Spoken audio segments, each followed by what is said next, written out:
vidéo, on va placer les figurés. Donc, petit exercice de localisation. Bien sûr, vous pouvez vous aider d'une carte. Alors, on va commencer par placer les villes, les centres de la Renaissance artistique. Donc, on va copier notre figuré. Voilà. On copie sur la carte. Et bien sûr, quand on fait CTRL-C, CTRL-V, et ben, il a copié exactement à l'endroit d'origine. Du coup, il est doublé, il faut le déplacer. Voilà.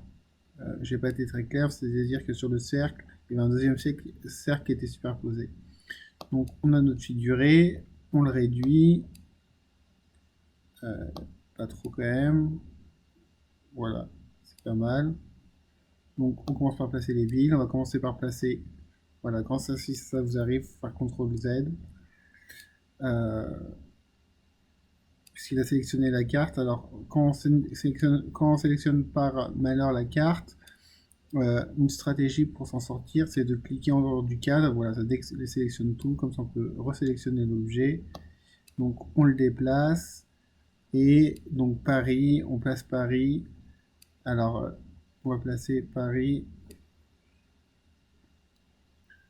On va le dire. Voilà, on va le déplacer un petit peu avec les flèches pour être plus précis. Donc, Paris, c'est à peu près là. Voilà. Donc, maintenant, on fait CTRL, on maintient pour le copier, on le place en vert, donc en vert, c'est à peu près ici, on déplace un petit peu avec les flèches, voilà, en vert. Maintenant, on va placer les villes italiennes, pour que ce soit plus facile, on va zoomer sur l'Italie, donc, voilà, alors, j'appuie sur Shift pour me déplacer, alors, erreur, voilà, alors, je resélectionne,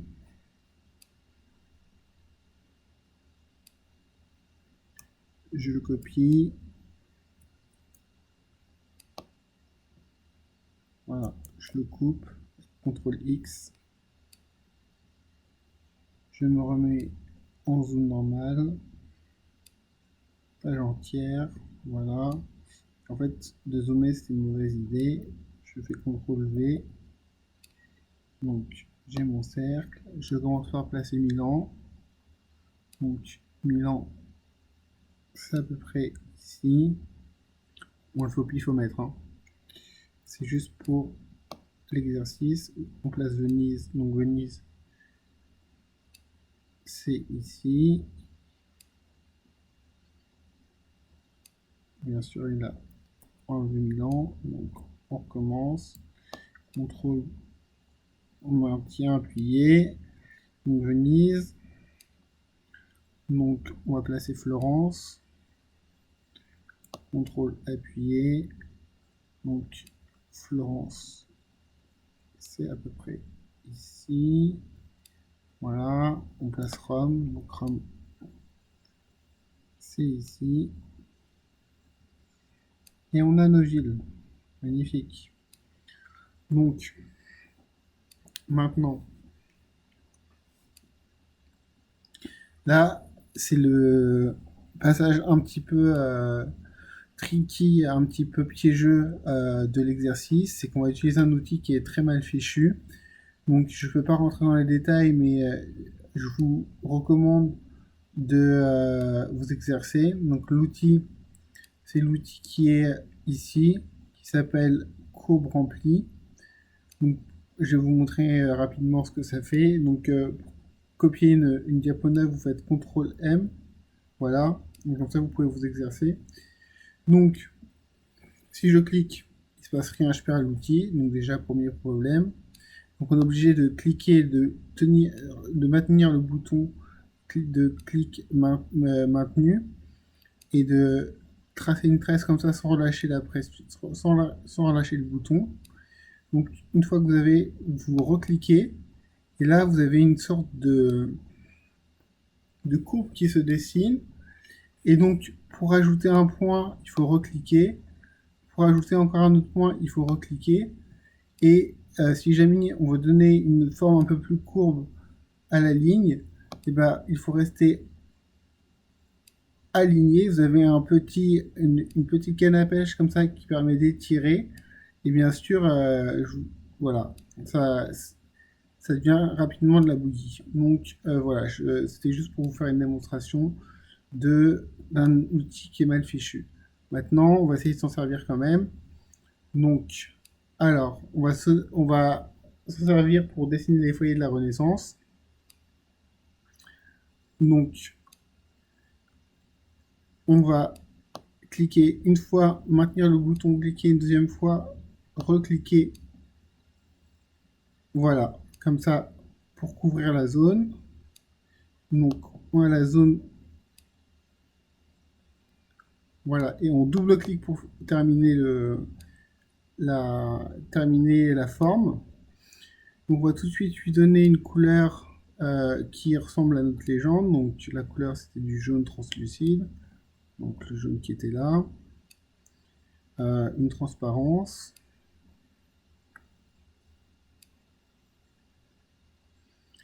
Maintenant,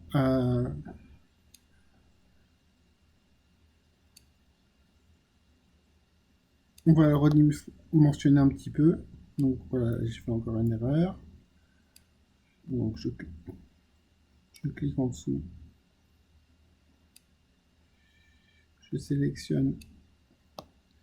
Ce que je voulais, c'était d'étirer un petit peu pour que ça couvre Milan. Voilà. Donc on voit qu'il y a des villes qui ont un peu disparu sous la forme.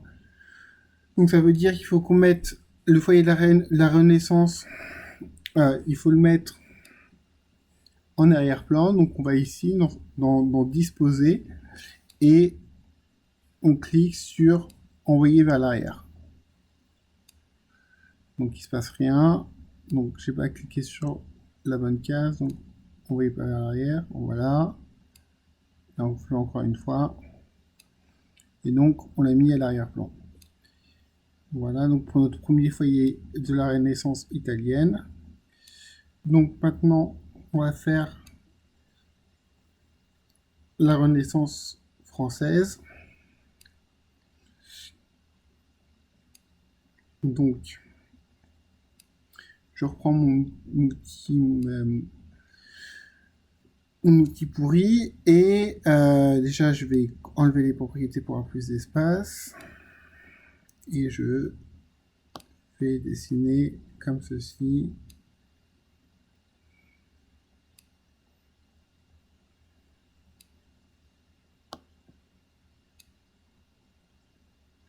Voilà, on va tricher un peu.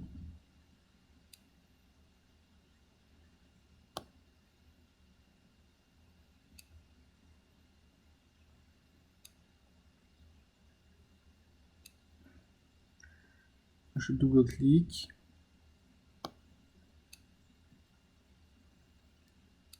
Je superpose. Je prends mon pinceau. Non, je sélectionne voilà. Je sélectionne le foyer de la Renaissance italienne. Je double-clique. Je prends mon chat, voilà. Et je le remets vers l'arrière.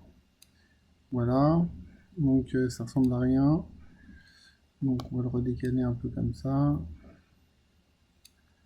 Ça, on va le virer.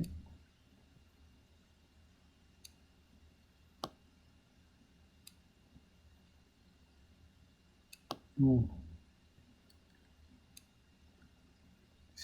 C'est, on va dire, voilà, c'est pas très précis. Mais c'est pas grave. On va faire les Flandres.